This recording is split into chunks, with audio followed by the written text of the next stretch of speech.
मद्यपान एक सामाजिक कलंक। मद्य यानी नशा जब व्यक्ति के सिर पर सवार होता है तो वह मनुष्य के नाश का कारण बन जाता है, क्योंकि नशा व्यक्ति की बुद्धि को भ्रष्ट करके उसे विवेकहीन बना देता है। विवेकहीन व्यक्ति न केवल स्वयं के लिए बल्कि समाज के लिए भी घातक होता है। मद्य के यद्यपि अनेक साधन हैं, किंतु उनमें मदिरा यानी शराब ही मुख्य है, इसलिए मद्य मदिरा का पर्याय बन गया। मद्यपान अर्थात मदिरापान सभी दोषों की जड़ है, इसलिए हमारे धर्म ग्रंथों में इसका निषेध किया गया है। हमारे अनेक धर्म ग्रंथों में से धन, स्वास्थ्य, चरित्र और बुद्धि के विनाश का कारण बताया गया है।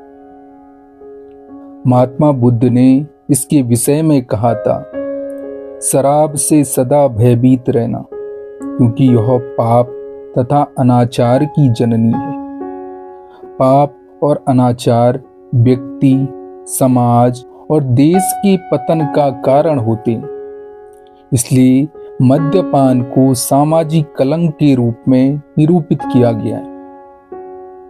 कहते हैं कि आत्मा अजर अमर है, किंतु शराब व्यक्ति की उस अजर अमर आत्मा को भी मार डालती है।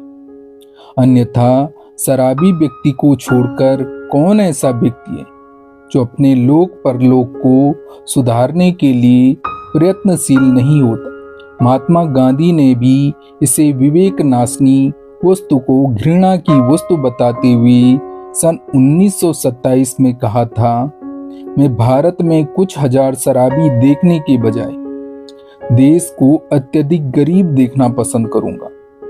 पूर्ण नशाबंदी के लिए सारा देश अनपढ़ भी रह जाए तो भी नशाबंदी के उद्देश्य के लिए कोई मूल्य नहीं है। भूख भी एक बच्चे को उतना नहीं तड़पाती जितना शराबी पिता की मार खाती माँ उसकी आत्मा को निचोड़ देती है।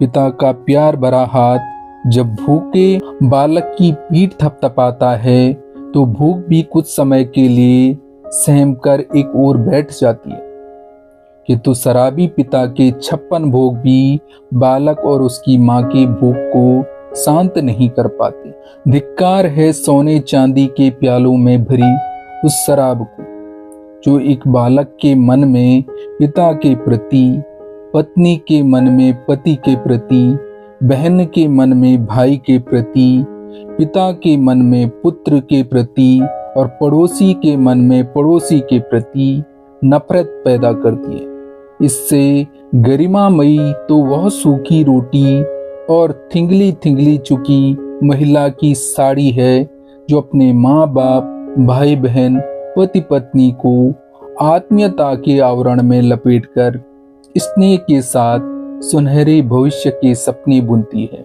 व्यक्ति के चरित्र को शान पर चढ़ाकर उसके व्यक्तित्व को उज्जवल बनाती है। समाज के ताने बाने को छिन्न भिन्न करने वाली शराब के सामाजिक कलंक को सभी देशवासियों को मिलकर मिटाना हो।